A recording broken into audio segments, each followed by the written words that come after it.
Fala, turma, bora o Dota aqui. Me traz outra dúvida que eu joguei num torneio, era o 109 Bounty Builder 109 do PS no domingo. Então, a mesma roda em gap, o Button abre com por volta de 35 blinds aqui, o Razor Phaser. Então, uma moca quase que puramente defesa por call aqui nessa estrutura. Tem as suas adaptações por ser um torneio bounty, mas eu acredito que essa mão também não vai estar entrando. Aqui, majoritariamente, a grande parte das vezes eu vou estar querendo tribetar algumas blockers off-suited, muito mais orientado em blockers off-suited, mais a parte do topo do que ter connector suited nessa estrutura. Então, joguei por call. O board veio esse, 10-9-7, joguei por check. Eu espero que eu não tenha lead nessa estrutura versus o range do Button aqui com 35 blinds no pré-flop. E além disso, eu espero que dentro da estratégia dele, o que eu esperei anteriormente é que ele poderia ter umas estruturas que betam alto ou checkam nessa estrutura em grande parte das vezes. Então, quando eu chequei, ele me veio com uma size um pouco maior, por volta de 52%, 55% de size. Eu acredito que essa mão aqui vai ser um puro call. Então a gente tem top pair com broca aqui, então estamos de certa forma protegidos. Não acredito que vai ser raise versus estrutura de bet alto nesse flop. Então a gente jogou por call, o turno foi um 2 de espadas, eu joguei por check. O vilão decidiu entrar por uma bet por volta de 52% de novo, né? Acredito que é um pouquinho mais até, tá 60% do range.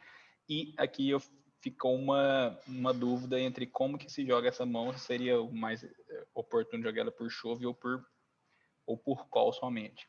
Então, eu já tinha visto algumas análises do Solver, já tinha visto que essa mão aqui costuma entrar quando você tem, né, o top pair com broca aqui, que você ainda consegue ter uma relação que toma call de mãos piores e ainda consegue certa protection versus algumas mãos. Essa mão não entra por estrutura de chove. E foi o que eu realizei.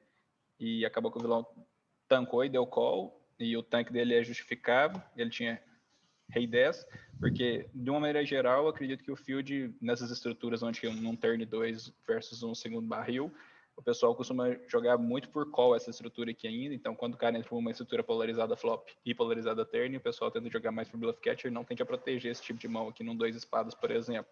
Então, o que acontece é que o field geralmente costuma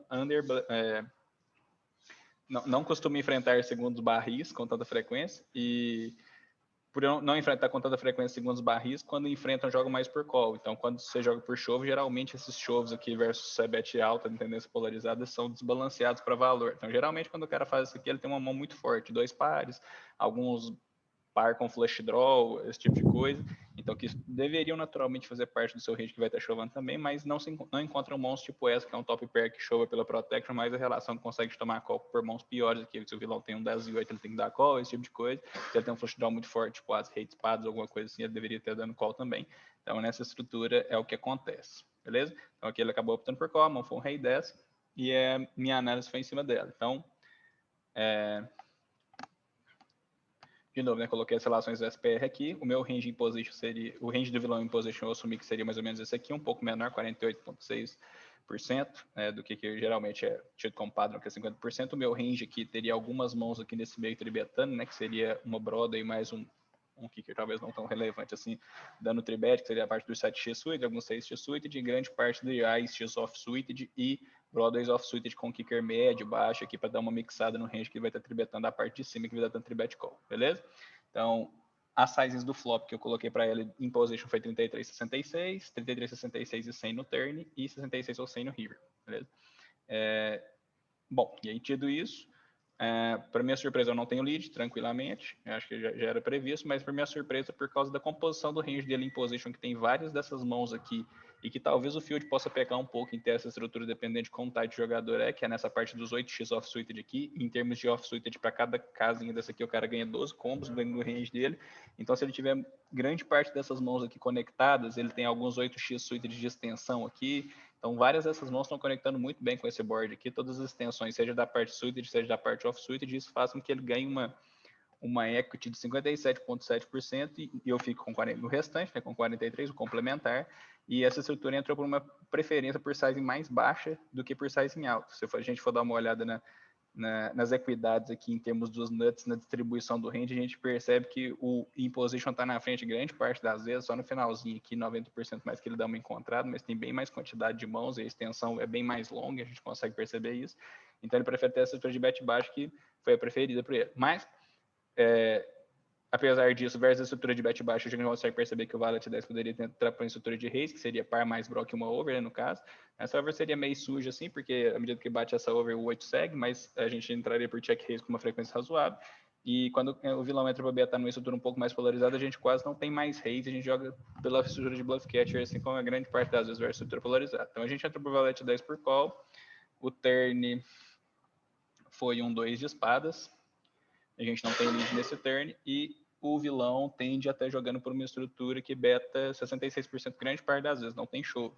Então, quando ele entra para essa estrutura de beta 66%, que foi o praticado por ele, a gente consegue perceber que ele tem vários overpairs aqui entrando para a estrutura, valete 10, algumas mãos tipo as e 8, que seria, né, uma over mais as duas pontas ali. Rei 10, valete 8, que já seria seguido, top pair aqui 10 e 8, que seria top pair mais duas pontas. Então, é isso, junto com alguns flush draws, as e vala de espadas, por exemplo. As e rei de espadas ele está preferindo checar, mas ele tem algum as e rei aqui com blocker de as de espadas. Então, rei 8 de espadas com full frequência. Então, quando ele entra para betar nessa estrutura, o meu valete 10 entra com protegendo o range aqui, né, tentando ter uma relação de ganhar valor de algumas mãos que ele está ganhando ainda, como 10 e 8 e tal, alguns flush draws, que provavelmente podem estar comitados versus o range que está chovando. Então, eu tenho essas mãos aqui jogando por chove grande parte das vezes, já que eles dão. O valete seria melhor do que ter dama do que ter rei, porque provavelmente o cara está barrelando alguns damas e rei X em espadas, então seria mais interessante. Então, quando ele bate 98, a gente volta o chove nele. Ele tem que me pagar com umas mãos que talvez o field ainda não pague, então a gente ganha nessa parte da fold act, mas as e 8 de copas. As e 10 seria natural, né? Então ele tem alguns As e 8 me pagando aqui. Ele tem estruturas de flush draw, que é o rei 8 de espadas, por exemplo, que está tendo full bet call no turn, e algumas mãos, tipo, alguns 10 piores, tipo 10 e 8 aqui, que está entrando na minha estrutura de bet, 10 7 e 10 e 9, que seria dois pares, e tem rei 10 e tal. Então tem algumas mãos que nessa relação entre benefício de você ganhar calls de mãos melhores, talvez seja mais por parte das protections que ele consegue do que, e por ter act versus o range que ele está perdendo, do que realmente a protection em si. Mas foi bom ver o que aconteceu, e o Valet 10 está sendo full frequência aqui de chove nessa estrutura, quando enfrenta mesmo numa polarização no turn de estrutura. Talvez o mais interessante aqui seja a estrutura do vilão no flop, que deveria ter uma estratégia explotada entre bet baixo e check, que geralmente eu também iria prever que ele teria uma estrutura que betaria alto uma porcentagem das vezes. Beleza? Então essa foi outra mãozinha aí que eu joguei no domingo. Espero que vocês tenham gostado. Um abraço. Valeu!